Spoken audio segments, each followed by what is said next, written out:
Years ago, something terrible happened to me, which I never thought would happen to me my entire life. I experienced a panic attack. And we're going to get into exactly why this happened and how you can prevent this happening from you in the future. Let me just explain to you. I was a cop for nearly 10 years and I experienced some of the worst things anybody can ever experience in their lives. I've seen some absolutely awful things. So the fact that I sat down and that I completely ignored the way I was feeling for so long, I had a panic attack. I felt like I was going to die, and it was the worst experience I've ever had in my entire life. And from a mental health perspective of men and women, of course, but certainly men, is we are told, no, you need to be strong, you need to be tough, you can't break. You're a cop, you can't break, you can't experience anything difficult, and you just have to get on with it. And it was a real eye-opening moment where I wasn't there for my family, I wasn't there for my colleagues. I just felt guilty about going off because I was stressed and I was really struggling with the idea of taking time off, even though I needed to take time off. I was actually hailed for my resilience by supervisors. I was told, oh, Jay can walk in when the house is burning, the place is burning down, and he's absolutely fine. But underneath, there were obviously things happening with my nervous system, with my stress load. I was drinking more, I wasn't sleeping properly, I wasn't looking after myself in the gym as much as I otherwise should have been. And all these were just signals and signs that something really bad was about to happen. And unfortunately, I walked into work that day and it did. It hit me like a ton of bricks. So what I want to do is in this video, I'm going to go through some of the warning signs which I felt, and I want to explain to you exactly how in ShiftProof and how in my community and when I support emergency service workers one-to-one, how we can avoid this happening. Emergency service work is an incredibly difficult job. It's not a case of 1 + 1 = 2. You can have 100 different scenarios for 100 different things, 100 ways of dealing with something. And then on top of that, you've also got not just the person in front of you, but you've got the pressure from the organisation too. You've got the allostatic load, and we'll get onto allostatic load later on and how that accumulates and can build. But the first thing I need to tell you is that you're not a robot. As much as people might want you to be, as much as you feel like you need to be a robot, and we build up a wall in emergency services, we build up like a front, like a mask. I used to say, like, I'll put the uniform on, I'm in job mode. I take the uniform off, I'm me.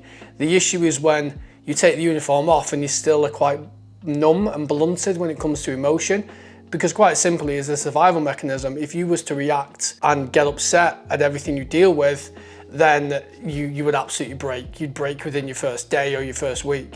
So you have to build up that mental resilience, but you also need to be able to take it off, because when this over here starts impacting here, when the thing you're working for, which pays for your family, pays the bills, and you look after people and help people, when it gets to the point when you can't relax and you can't take care of yourself anymore, and it's affecting your family life, then that can become a serious problem. And the biggest thing I found when I had my panic attack, the reason why I ended up getting to that point was I was taking too much on. Because I was one of the more experienced officers on the block, colleagues were coming to me for support all the time, which I didn't mind. But I'm also then taking on their problems too, I'm taking on their issues. And that's absolutely a management failing, because management wasn't nurturing the cops properly, they weren't looking after people properly, they weren't taking care of those people properly. And as a result of that, I then had the extra responsibility of taking care of those people, which then led to my downfall. It led to my stress load increasing, because not only was I taking care of my own work, I was also taking care of other people's work too and supporting them. So I think the power of being able to say no is a big thing. Like, no, I've got enough on. I can't take on more. Right now, my bucket is very full.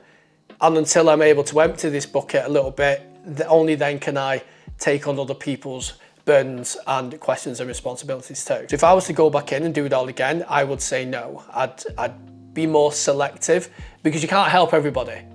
Of course, you want to help colleagues, but you can't help people when you're drowning yourself. Like if an airplane loses air pressure, the mask goes down, you put your mask on first before you help other people, because you can't help other people if you're in dire straits yourself. So as well as the ability to say no, there is also something else which is quite critical.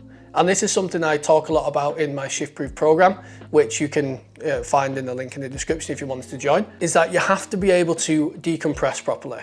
You need to be able to take care of yourself. Because I did the thing what everyone else does. They go home, they scroll on the phone, they watch Netflix on their days off, they don't really do very much. They're kind of just in the house because they're too tired to do really anything, feeling very unmotivated, low energy. And that is simply because your nervous system is so stressed that it can't do anything else. We often think that relaxation is the same as recovery, but it really isn't. And I'll explain this quite simply. So if we use the analogy of a bucket, this is your nervous system. Okay, now when things come in, stresses, people's problems, the things you have to deal with, that then fills up this bucket more and more. Now we have to find a way of offloading. So if you say this is a tap here, an awful tap, we have to find a way of offloading this stress down into this tap here. Now what happens is when we relax, we don't actually add anything new to it, but we don't empty it either. We have to relax in a specific way. We have to actively offload the allostatic load, the stress in our system. And we do that through a number of ways. We do that through, do that through exercise, we do it through brain dumps, and we do it through intention as well. We have to be intentional with our recovery because God knows as a shift worker, as an emergency service worker, you deal with so many awful things all the time. And like I said, you're getting things from colleagues, you're getting things from management, you're getting things from all kinds of all stresses from other stimulus and other people. And the ultimate thing what happens is if you don't take care of yourself, you're gonna break. Like I said, I was a cop for 10 years and I had a panic attack. I dealt with loads and loads of things and I thought I was recovering in the right way. And ultimately, who suffers with that? Who suffers? If you go off sick, then your job gets filled by somebody else. So somebody else sat in your seat doing your work. And don't feel guilty about leaving colleagues to deal with it either. One thing what I really struggled with, like I said, was I felt guilty. I was leaving my other colleagues to deal with things what I shouldn't deal with. I felt weak. I felt useless. I felt like I wasn't doing a good job. And colleagues reached out to me and they said, when I actually went off sick, colleagues reached out to me and said, you know, don't worry, like we've got it all covered. It's absolutely fine. So this weight, what I'd been carrying around on my shoulders, it suddenly got lifted because I'd been thinking so much about how other people will perceive me, how other people will respond to me if I went off. And guess what? They were fine. They were fine. If anything, management had to step up because they thought, oh, we don't have one of our most experienced people on the block anymore, so we have to step up and do more and actually implement real change and real support. So sometimes the system has to break a little bit. Sometimes we have to go, you know what, I can't take any more on. But there's also other things like taking work home with you. If you can't do your work in your allotted hours and you're genuinely trying to get it all done, don't be taking it home because that's time for your family and that's time for you. And if you're working at home, you're not recovering, you're not relaxing, you're not taking care of yourself, which means you're just going to burn out and break in the long term anyway.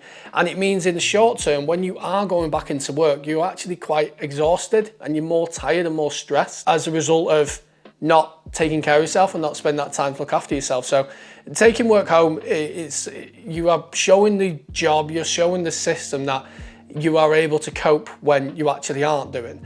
But they believe that you are, and guess what's going to happen? They're just going to put more work on you. Nobody ever worked really hard and got less work as a result, you know what I'm saying? So, and the big thing as well for me was sleep. I've always really struggled with sleeping, in particular when I work shifts. So I began to identify, okay, well, where am I going wrong with sleeping? Am I recovering or am I relaxing?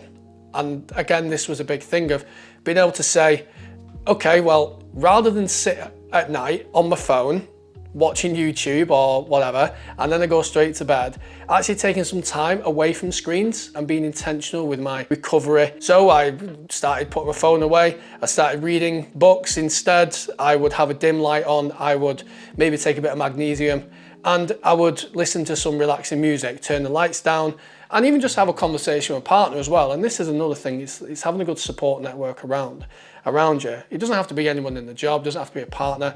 That support network can actually just be yourself.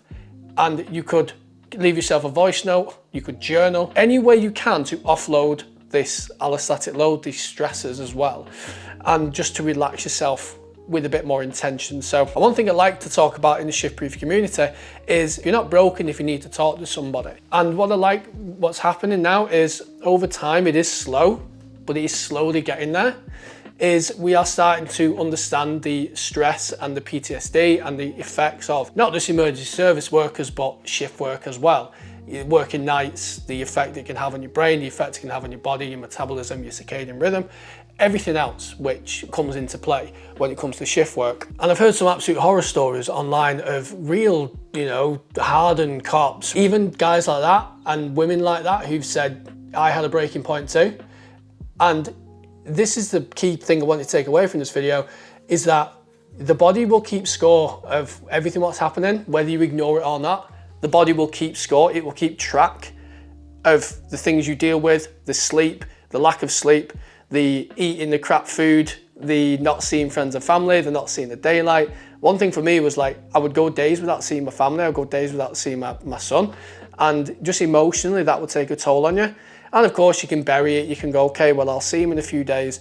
Like, that's not the kind of father I wanted to be. But I hope you found this video helpful. If you like this style of video, then by all means drop me a comment and let me know, and I'll make more of them, because I quite like it. I quite like this style of video. And if you are a shift worker and you want some support when it comes to decompression, post-work routine, sleep, diet, fitness, confidence, then just click the link in the description, sign up to my 14 days in 14 ways support for shift workers, and I will see you in the next video. Make sure you like and subscribe.